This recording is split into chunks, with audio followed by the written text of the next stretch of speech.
Tommy Ungerer, Jean de la Lune.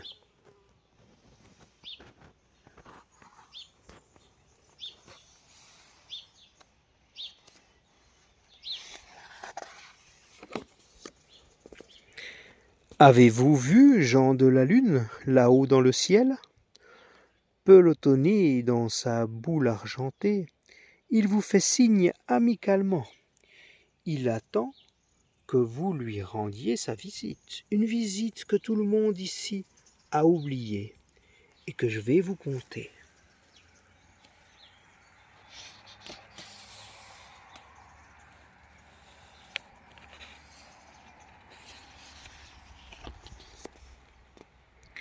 Jean de la Lune s'ennuyait.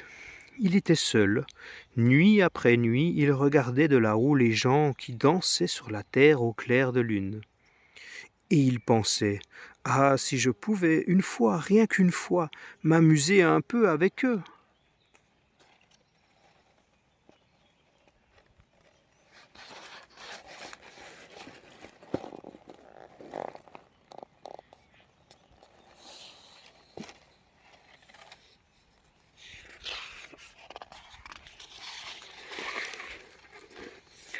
Mais voici que par une belle nuit, une comète passa près de lui.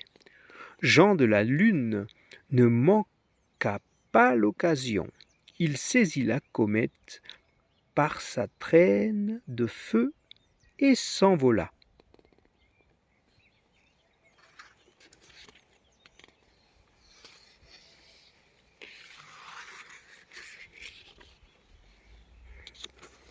Il arriva sur la terre comme une bombe, terrifiant bêtes et gens.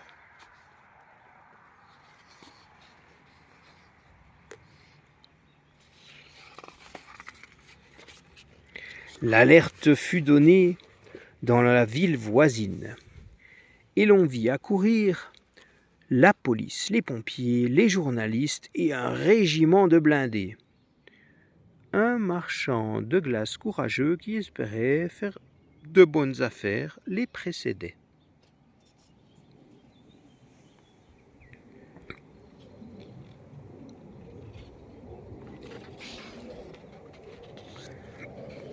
Personne ne reconnut la douce et pâle créature qui gisait là enfuie, dans la terre au fond de grands trous.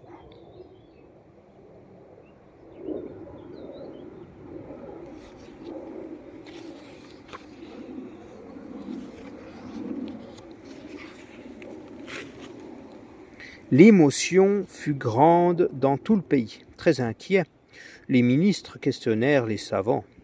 Les savants consultèrent le ciel.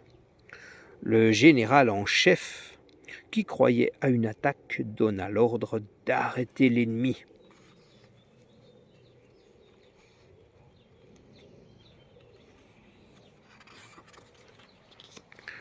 Jean de la Lune fut jeté en prison.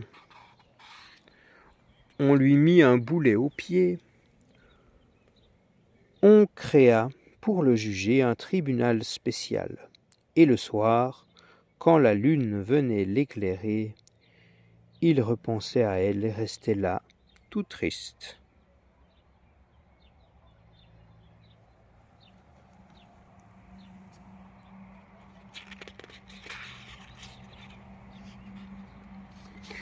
Mais une nuit, il se sentit soudain plus léger. Son côté gauche avait disparu. « Oh oh !» pensa-t-il tout content. « Il me semble que je suis près de mon dernier quartier. » La lune devenait de plus en plus mince, Jean de la Lune aussi. Il devint même si mince qu'un soir, il réussit à se glisser entre les barreaux de son cachot.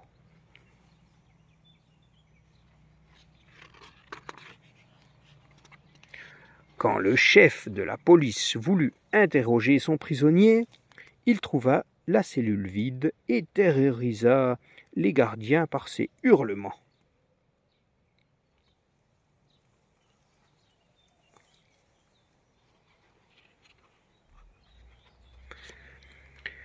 Pendant ce temps, Jean de la Lune goûtait la joie d'être libre. Dans le calme des nuits, il passait parmi les fleurs et les oiseaux des heures merveilleuses. À la pleine lune suivante, il était au plein de sa forme.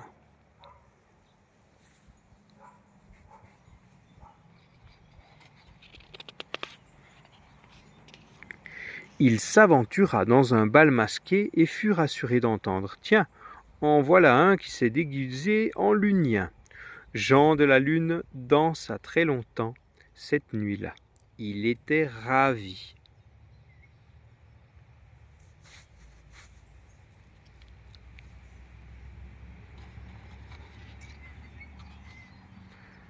Un voisin grognon porta plainte à la police pour tapage nocturne.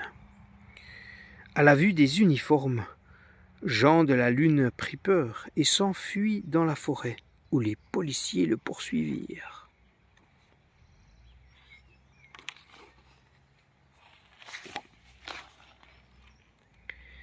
Mais Jean de la Lune était plus rapide qu'eux. Il filait comme le vent. Au fond des bois, dans un endroit tranquille, il découvrit un vieux château.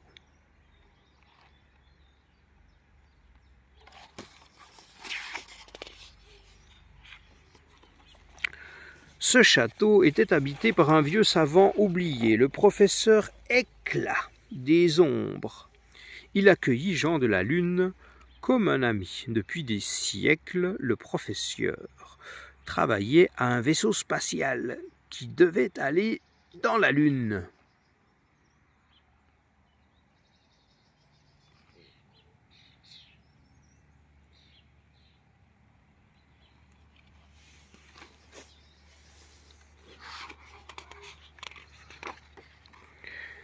Maintenant, la fusée était prête et reposait dans la grande tour sur la rampe de lancement. Mais le professeur était trop âgé et trop gros pour y prendre place. Il demanda à son visiteur d'être le premier passager. Jean de la Lune trouvait qu'il n'avait pas été en somme bien reçu par les hommes de la terre. Il lui tardait de retrouver sa vie tranquille et accepta donc de rentrer chez lui au plus vite.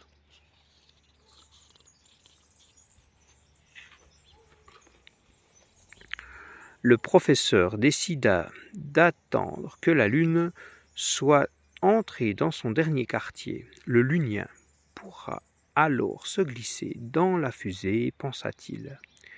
C'est ainsi que quelques nuits plus tard, Jean de la Lune quitta son bienfaiteur. Les yeux pleins de larmes, ils se souhaitèrent bonne chance, et la fusée emporta le lunien dans l'espace à une vitesse vertigineuse.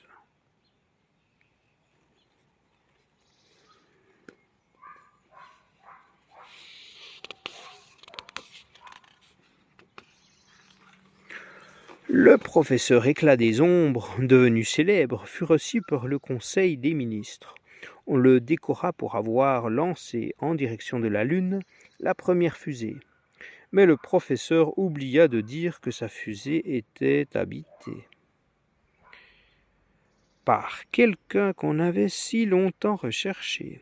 Et Jean de la Lune, depuis ce temps, reste pour toujours tranquillement pelotonné dans sa boule d'argent, là-haut, où il attend votre visite.